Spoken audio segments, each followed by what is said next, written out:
हमने यहाँ तक पढ़ा कि कर्ण और दुर्योधन भी युद्ध में मारे गए। दुर्योधन एक जलाशय में जाकर, तालाब में जाकर छिप जाता है और वहां जा तो पांडव वहां जाते हैं और युधिष्ठिर दुर्योधन को कहता है कि तुमने कहा था कि सुई के बराबर भी जमीन नहीं दूंगा। तो ऐसी बात सुनकर वो जलाशय से बाहर आता है और कहता है कि तुम पांचों में से एक एक करके मुझसे लड़ लो, है ना। दुर्योधन कहता है। तो फिर भीम से एक से ही लड़ने के लिए वो तैयार होता है। भीम से दुर्योधन का युद्ध होता है और दुर्योधन मारा जाता है। इसके बाद नेक्स्ट चैप्टर है अश्वत्थामा। दुर्योधन पर जो कुछ बीती उसका हाल सुनकर अश्वत्थामा बहुत शुद्ध हो गया। अश्वत्थामा द्रोणाचार्य के पुत्र थे। उसके पिता द्रोणाचार्य को मारने के लिए जो कुचक्र रचा गया था वह उसे भूला नहीं था। कौन सा कुचक्र रचा गया था कि द्रोणाचार्य को अश्वत्थामा हाथी को मारकर ऐसा उन्हें आभास दिलाया गया था कि उनके पुत्र को मारा गया है ना। वे मिसअंडरस्टैंडिंग करवाई, जब गलत फहमी को पैदा किया गया ताकि द्रोणाचार्य कमजोर बन सके। अश्वत्थामा की मृत्यु की खबर सुनकर द्रोणाचार्य कमजोर हो सके।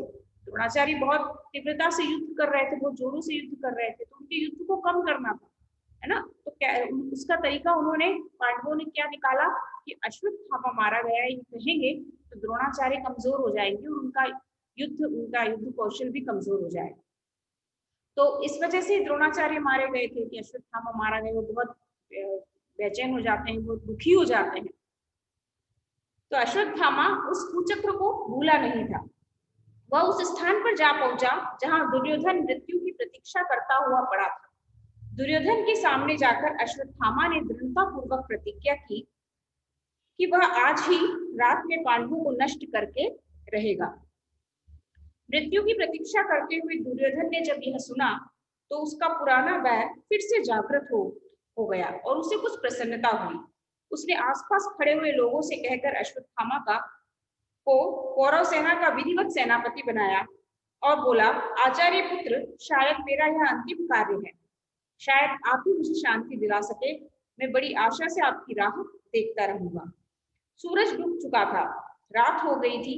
एक बड़े बरगद के पेड़ के नीचे अश्वत्थामा, कृपाचार्य और कृतवर्मा रात बिताने की गरज से ठहरे। कृप और कृतवर्मा बहुत थके हुए थे, इसलिए दोनों वहीं पड़े पड़े सो गए। लेकिन अश्वत्थामा को नींद नहीं आई। अश्वत्थामा सोचने लगा कि मैं इन पांडवों और पिताजी की हत्या करने वाले धृष्टद्युम्न को उनके संगी साथियों समेत एक साथ ही क्यों न मार डालूं। अभी रात का समय है और वे सब अपने शिविरों में पड़े सो रहे होंगे। उस समय उन सबका वध करना बहुत ही सुगम होगा, सरल होगा। अश्वत्थामा ने कृपाचार्य को जगाकर उनको अपना निश्चय सुनाया। अश्वत्थामा सोचता है कि रातों रात ही क्यों ना मैं इन लोगों को खत्म कर दूं। अश्वत्थामा की ये बातें सुनकर कृपाचार्य व्यथित हो गए। वे बोले, अश्वत्थामा, सोते हुए को मारना कभी भी धर्म नहीं हो सकता। तुम यह विचार छोड़ दो। यह सुनकर अश्वत्थामा झल्ला कर बोला, आपने भी क्या यह धर्म की रट लगा रखी है। दृढ़ता पूर्वक अपनी इच्छा जताकर अश्वत्थामा पांडवों की शिविर की ओर जाने को उठा। यह देखकर कृपाचार्य और कृतवर्मा भी अश्वत्थामा के साथ हो लिए। आधी रात बीत चुकी थी। पांडवों के शिविर में भी सभी सैनिक मीठी नींद में सो रहे थे। अश्वत्थामा पहले धृष्टद्युम्न के शिविर में घुस गया और उसने सोए हुए धृष्टद्युम्न को पैरों तले ऐसा कुचला कि वह तत्काल ही मर गया। इसी प्रकार सभी पांचाल वीरों को अश्वत्थामा ने कुचलकर भयानक ढंग से मार डाला और द्रौपदी के पुत्रों को भी एक एक करके उनकी हत्या कर दी। कृपाचार्य और कृतवर्मा ने भी इस हत्याकांड में अश्वत्थामा का हाथ बटाया। वहां तीनों ने ऐसे ऐसे अत्याचार किए जैसे कि अब तक किसी ने सुने भी न थे। इन्होंने वहां आग लगा दी। आग भड़क उठी और सारे शिविरों में फैल गई। इससे सोए हुए सारे सैनिक जाग गए और भयभीत होकर इधर उधर भागने लगे। उन सबको अश्वत्थामा ने बड़ी निर्दयता से मार डाला। दुर्योधन के पास पहुंचकर अश्वत्थामा ने कहा, महाराज दुर्योधन, आप अभी जीवित हैं क्या? देखिए, आपके लिए ऐसा अच्छा समाचार लाया हूं कि जिसे सुनकर आपका कलेजा जरूर ठंडा हो जाएगा। जो कुछ हम लोगों ने किया है उसे आप ध्यान से सुनिए। सारे पांचाल खत्म कर दिए गए हैं। पांडवों के भी सारे पुत्र मारे गए हैं। पांडवों की सारी सेना का हमने सोते में ही सर्वनाश कर दिया। पांडवों के पक्ष में अब केवल 7 ही व्यक्ति जीवित बच गए हैं। हमारे पक्ष में कृपाचार्य, कृतवर्मा और मैं 3 ही रह गए हैं। यह सुनकर दुर्योधन बहुत प्रसन्न हुआ और बोला, गुरु भाई अश्वत्थामा, आपने मेरी खातिर वह काम किया है जो न भीष्म पितामह से हुआ और न जिसे महावीर कर्ण नहीं कर सके। इतना कहकर दुर्योधन ने अपने प्राण त्याग दिए। द्रौपदी की दयनीय अवस्था की क्या कहे। युधिष्ठिर के पास आकर वह कातर स्वर में पुकार उठी। कातर यानी दयालु, जिसमें दया भरी हुई है, ऐसा स्वर। क्या इस पापी अश्वत्थामा से बदला लेने वाला हमारे यहाँ कोई नहीं रहा है। शोक विहल द्रौपदी की हालत देखकर पांचों पांडव अश्वत्थामा की खोज में निकले।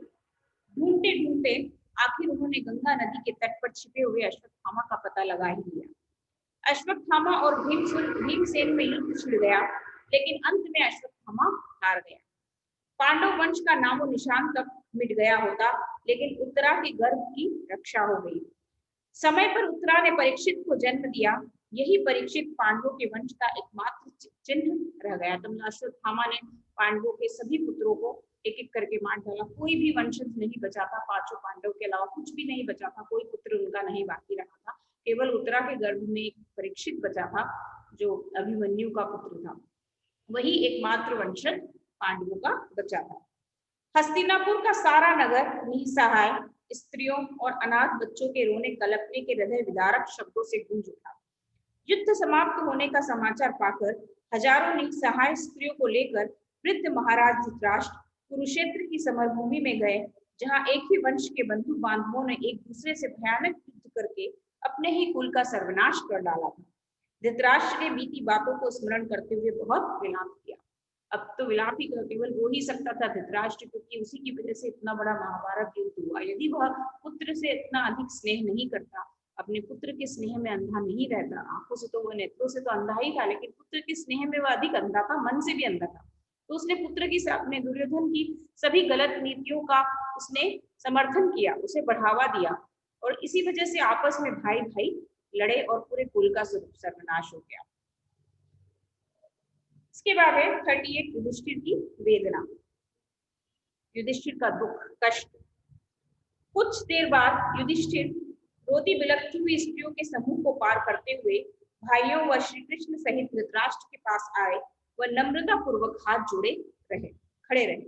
इसके बाद धृतराष्ट्र ने भीम को अपने पास बुलाया। धृतराष्ट्र के हाव भाव से श्री कृष्ण ने अंदाजा लगाया कि इस समय धृतराष्ट्र पुत्र शोक के कारण क्रोध में है, इससे भीम को उनके पास भेजना ठीक न होगा। अतः उन्होंने भीमसेन को तो एक तरफ हटा लिया और उसके स्थान पर लोहे की एक प्रतिमा दृष्टिहीन राजा धृतराष्ट्र के आगे लाकर खड़ी कर दी। श्री कृष्ण का भय सही साबित हुआ।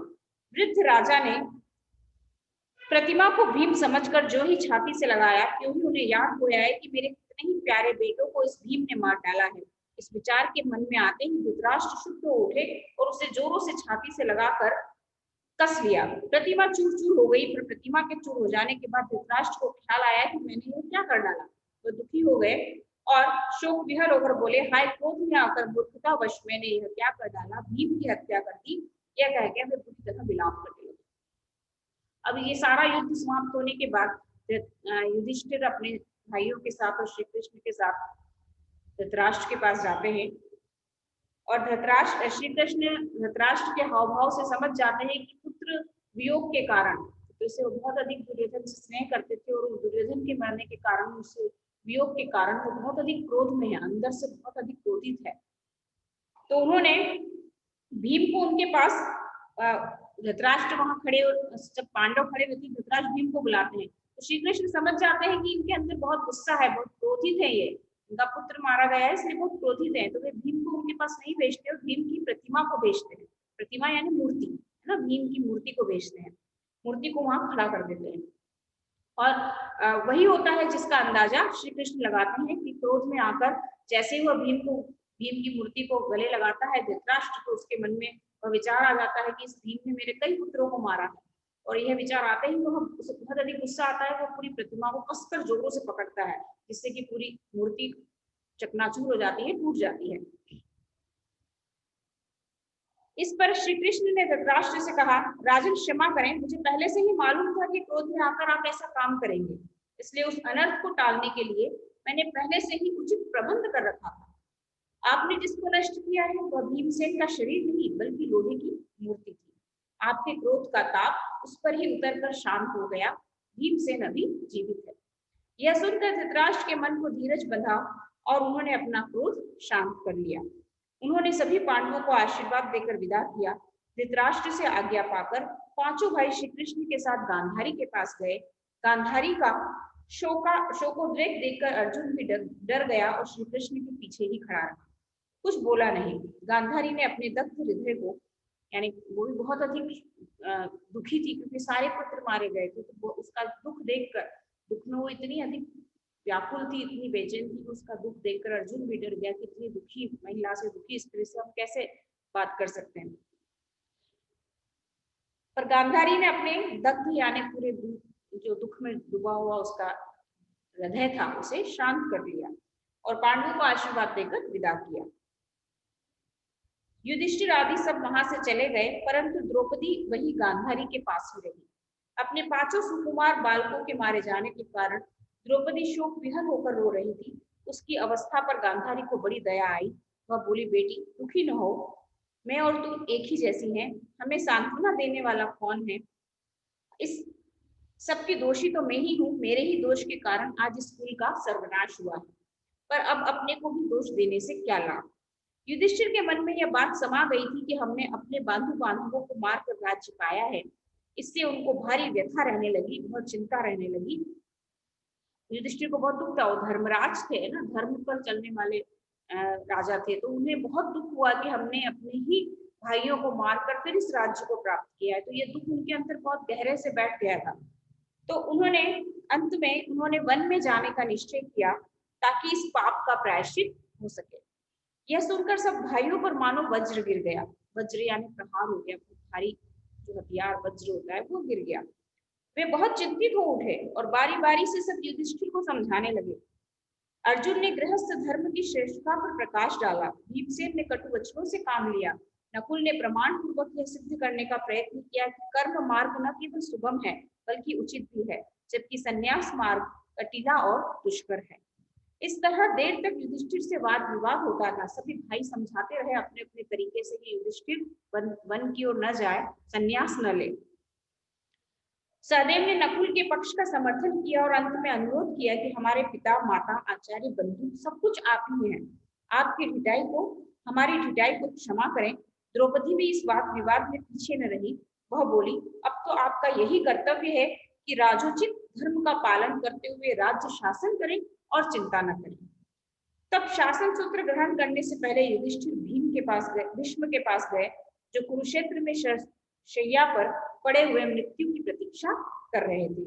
पितामह भीष्म ने युधिष्ठिर को धर्म का मर्म समझाया और उपदेश भी दिया। धृतराष्ट्र भी युधिष्ठिर के पास आकर सांत्वना देते हुए बोले, बेटा तुम्हें इस तरह शोक विहल नहीं होना चाहिए। दुर्योधन ने जो मूर्खताएं की थी उसको सही समझकर मैंने धोखा खाया। इस कारण मेरे 100 के 100 पुत्र उसी भांति काल कवलित हो गए। काल कवलित यानी काल के मुंह में चले गए, काल का खाना बन गए, भोजन बन गए। जैसे सपने में मिला हुआ धन नींद खुलने पर लुप्त हो जाता है, अब तुम ही मेरे पुत्र हो, इस कारण तुम्हें दुखी नहीं होना चाहिए। तो इस तरह धृतराष्ट्र, भीष्म और युधिष्ठिर के सभी भाई युधिष्ठिर को समझाते हैं, युधिष्ठिर के दुख को कम करने का प्रयास करते हैं। पांडवों का नेक्स्ट 39 आज ही कंप्लीट कर देंगे हम ना।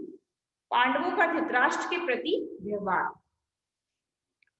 अब जीतने के बाद, राज्य प्राप्त करने के बाद पांडव धृतराष्ट्र के साथ कैसा व्यवहार करते हैं। कौरवों पर विजय पा लेने के बाद सारे राज्य पर पांडवों का एक छत्र अधिकार हो गया था। एक छत्र यानी उन्हीं का, केवल वन में वही रह गए थे केवल, और उन्होंने कर्तव्य समझकर राजकाज संभाल लिया। फिर भी जिस संतोष और सुख की उन्हें आशा थी वह प्राप्त नहीं हुआ, क्योंकि सारे भाइयों को, सारा परिवार को वे खो चुके थे, कुछ भी नहीं था, केवल वे 5 ही बचे थे। इसलिए वो संतोष और सुख नहीं मिला था। सब कुछ उन्हें राज्य सारा प्राप्त हो चुका था, लेकिन वह संतोष और सुख उन्हें नहीं मिला। युधिष्ठिर ने अपने भाइयों को आज्ञा दे रखी थी कि पुत्रों के बिछोह से दुखी राजा धृतराष्ट्र को किसी भी तरह की व्यथा न पहुंचने पाए। सिवाय भीमसेन के सब पांडव युधिष्ठिर के ही आदेश अनुसार व्यवहार करते थे। पांडव वृद्ध धृतराष्ट्र का खूब आदर करते हुए उन्हें हर प्रकार की सुख और सुविधा पहुंचाने के प्रयत्न में लगे रहते थे, जिससे धृतराष्ट्र को अपने पुत्रों का अभाव महसूस न हो। धृतराष्ट्र भी पांडवों से स्नेहपूर्ण व्यवहार किया करते थे। न तो पांडव उन्हें अप्रिय समझते थे और न धृतराष्ट्र ही पांडवों को अप्रिय समझते थे। परंतु भीमसेन कभी कभी ऐसी बातें कर दिया करता था जिससे धृतराष्ट्र के दिल को चोट पहुंचती। भीमसेन कभी कभी भीम ऐसी कटु शब्द कह दिया, क्योंकि भीम को गुस्सा बहुत आता था, है ना, और गुस्से में वो धृतराष्ट्र को कभी कभी ऐसी बातें कह दिया करता था जिससे उनके दिल को चोट लगती। धृतराष्ट्र के राजाधिराज युधिष्ठिर के राजाधिराज बनने के थोड़े ही दिन बाद भीमसेन धृतराष्ट्र की किसी आज्ञा को परिणित न होने देता था। कभी कभी धृतराष्ट्र को सुनाते हुए कह भी देता था कि दुर्योधन और उसके साथी अपनी नासमझी के कारण मारे गए। बात यह थी कि दुर्योधन, दुशासन और आदि के द्वारा किए गए अत्याचारों और अपमानों का दुखद स्मरण भीमसेन के मन में अमिट रूप से अंकित हो चुका था। वो इसलिए ऐसा करता था क्योंकि जो भी दुर्योधन, दुशासन ने और दूसरे लोगों ने जो भी पाप किए थे, वो सारे कार्य जो उसके दिमाग में, उसके मन में बहुत गहराई से बैठ गए थे भीमसेन के, इसलिए उससे वह भूला नहीं जाता था। वो सब अत्याचार, वो अपमान उससे भूला नहीं जाता था, इसलिए वह कभी कभी धृतराष्ट्र का अपमान कर दिया करता था। इस कारण न तो वह अपना पुराना वैर भूल पाता था और न क्रोध को ही चबा पाता था। कभी कभी वह गांधारी तक के आगे उल्टी सीधी बातें कर दिया करता था। भीमसेन की इन तीखी बातों से धृतराष्ट्र के हृदय को बहुत चोट पहुंचती थी। गांधारी को भी इस कारण बहुत दुख होता था, परंतु वह विवेकशीला थी और धर्म का मर्म जानती थी, इसलिए भीमसेन की बातें चुपचाप सह लिया करती थी तथा कुंती से स्फूर्ति पाकर धीरज धर लिया करती। यद्यपि महाराज युधिष्ठिर ने धृतराष्ट्र को हर प्रकार से आराम पहुंचाने का उचित प्रबंध कर रखा था, फिर भी धृतराष्ट्र का जी सुख भोग में नहीं लगता था। एक तो वह बहुत वृद्ध हो गए थे, फिर भीमसेन की अप्रिय बातों से कभी कभी उनका हृदय खिन्न हो जाता था। धीरे धीरे उनके मन में विराग आ गया। विराग यानी वैराग्य, है ना, वैराग्य आ गया, संन्यास करने की भावना आ गई उनके मन में। इन बातों में गांधारी भी उनका अनुसरण किया करती। एक दिन धृतराष्ट्र धर्मराज के भवन में गए और उनसे बोले, तुम तो शास्त्रों के ज्ञाता हो और यह भी जानते हो कि हमारे वंश की परंपरागत प्रथा के अनुसार हम वृद्धों को वल्कल धारण करके वन में जाना चाहिए। वल्कल यानी जो वस्त्र होते हैं पेड़ों की छाल के बने हुए वस्त्र, है ना, जो सन्यासी लोग पहनते हैं, पेड़ों की छाल के वस्त्र होते हैं, उन्हें वल्कल कहा जाता है। इसके अनुसार ही मैं अब तुम्हारी भलाई की कामना करता हुआ वन में जाकर रहना चाहता हूँ। तुम्हें इस बात की अनुमति मुझे देनी ही होगी। धृतराष्ट्र की ये बातें सुनकर युधिष्ठिर बहुत खिन्न हुए, खिन्न यानी उदास, है, और भरे हुए हृदय से बोले, अब मैंने तय किया है कि आज से आपका ही पुत्र युयुत्सु राजगद्दी पर बैठे या जिसे आप चाहे राजा बना दे, अथवा शासन की बागडोर स्वयं अपने हाथों में ले ले और प्रजा का पालन करे। मैं वन में चला जाऊंगा। राजा मैं नहीं बल्कि आप ही हैं। मैं ऐसी हालत में आपको अनुमति कैसे दे सकता हूँ? यह सुनकर धृतराष्ट्र बोले, कुंती पुत्र, मेरे मन में वन में जाकर तपस्या करने की इच्छा बड़ी प्रबल हो रही है। तुम्हारे साथ में इतने वर्षों तक सुखपूर्वक रहा और तुम और तुम्हारे भाई सभी मेरी सेवा शुश्रूषा करते रहे। वन में जाने का मेरा ही समय है, तुम्हारा नहीं। इस कारण वन में जाने की अनुमति तुम्हें देने का सवाल ही नहीं उठता। यह अनुमति तो तुमको देनी ही होगी। यह सुनकर युधिष्ठिर अंजलिबद्ध होकर कांपते हुए खड़े रहे, वह कुछ बोल न सके। उनसे ये बातें कहने के बाद धृतराष्ट्र आचार्य कृप एवं विदुर से बोले, भैया विदुर और आचार्य, आप लोग महाराज युधिष्ठिर को समझा बुझाकर मुझे वन में जाने की अनुमति दिलाइए। और इस तरह से युधिष्ठिर के से वन में जाने की अनुमति पाकर वृद्ध राजा धृतराष्ट्र उठे और गांधारी के कंधे पर हाथ रखकर लाठी टेकते हुए वन की ओर रवाना हुए। माता कुंती भी उनके साथ रवाना हुई। गांधारी ने अपनी आंखों पर पट्टी बांधी हुई थी, इसलिए वह कुंती के कंधे पर हाथ रखकर रास्ता टटोलती हुई जाने लगी और इस तरह तीनों वृद्ध राजकुटुंबी राजधानी की सीमा पार कर वन की ओर चले। धृतराष्ट्र, गांधारी और कुंती तीनों वन की ओर चले गए, सब कुछ युधिष्ठिर और पांडवों को सौंपकर। धर्मराज समझ रहे थे कि माता कुंती गांधारी को थोड़ी दूर विदा करने के लिए साथ जा रही है। वह संभल कर बोले, माँ तुम वन में क्यों जा रही हो? तुम्हारा जाना तो ठीक नहीं है। तुम्हें ने आशीर्वाद देकर युद्ध के लिए भेजा था, तुम ही हमें छोड़कर वन को जाने लगी, यह ठीक नहीं है। इतना कहते कहते युधिष्ठिर का गला भर आया, किंतु उनके आग्रह करने पर भी कुंती अपने निश्चय पर अटल रही। युधिष्ठिर अवाक होकर खड़े हुए देखते रहे। धृतराष्ट्र, गांधारी और कुंती ने 3 वर्ष तक वन में तपस्वियों का सा जीवन व्यतीत किया। संजय भी उनके साथ था। उसके बाद लास्ट चैप्टर है श्री कृष्ण और युधिष्ठिर। महाभारत के युद्ध की समाप्ति के बाद श्री कृष्ण 36 बरस तक द्वारिका में राज्य करते रहे। उनके सुशासन में यदुवंश ने सुख समृद्धि को भोगा, परंतु आपसी फूट के कारण अंततः विशाल यदुवंश समाप्त हो गया। यह वंश नाश देखकर बलराम को असीम शोक हुआ और उन्होंने वहीं समाधि में बैठकर शरीर त्याग किया। सब बंधु बांधवों का सर्वनाश हुआ देखकर श्री कृष्ण भी ध्यान मग्न हो गए और समुद्र के किनारे स्थित वन में अकेले विचरण करते रहे। जो कुछ हुआ था उस पर विचार करके उन्होंने जान लिया कि संसार छोड़कर जाने का उनका भी समय आ गया है। ये सोचते सोचते वहीं जमीन पर इतने में शिकारी शिकार की तलाश में हिंसा उधर से आ निकला। सोए हुए श्री कृष्ण को शिकारी ने दूर से हिरन समझा और धनुष तानकर एक तीर मारा। तीर श्री कृष्ण के पलुओं को छेदता हुआ शरीर में घुस गया और उनके देहावसान का कारण बन गया। यह शोकजनक समाचार हस्तिनापुर पहुंचा और पांडवों के मन में सांसारिक जीवन के प्रति वैराग्य छा गया। जीवित रहने की चाह अब उनमें न रही। अभिमन्यु के पुत्र परीक्षित को राजगद्दी पर बैठाकर पांचों पांडवों ने द्रौपदी को साथ लेकर तीर्थ यात्रा करने का निश्चय किया।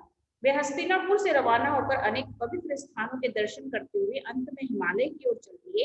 इधर परीक्षित और उसके वंशजों ने न्यायोचित शासन की परंपरा का निर्वाह करते हुए दीर्घ समय तक राज्य किया। तो इस तरह महाभारत का अंत हुआ। युद्ध का अंत किस तरह हुआ कि सभी ने सब कुछ खो दिया, कुछ नहीं बचा, है ना। युद्ध जैसे युद्ध होते हैं तो युद्धों से क्या शिक्षा हमें क्या मिलती है? महाभारत जो हमने पढ़ी इसमें हमने क्या देखा, अंत में क्या मिला? किसी को कुछ नहीं मिला, सबने सब कुछ खो दिया और सभी ने वैराग्य लेकर संन्यास लेकर सभी लोग चले गए। किसी ने जिस राज्य के लिए उन्होंने लड़ाई करी थी, अपने ही भाइयों को मारा, अपना ही पूरी कुल का सर्वनाश कर दिया, उस राज्य से भी उनका मोह न रहा, है ना। और श्री कृष्ण का भी यही हुआ, उनके भी यदुवंश का सर्वनाश हो गया, सभी आपस में लड़ कर पूरा वंश उनका खत्म हो गया और वे खुद भी अकेले ही घूमते रहे। तो इस तरह से हमने जो पढ़ा महाभारत, इस कथा का सार यही निकला कि युद्ध से कुछ नहीं होता ना। युद्ध केवल सर्वनाश का माध्यम होते हैं, सर्वनाश ही होता है। युद्ध केवल सर्वनाश करते हैं और कुछ नहीं होता है।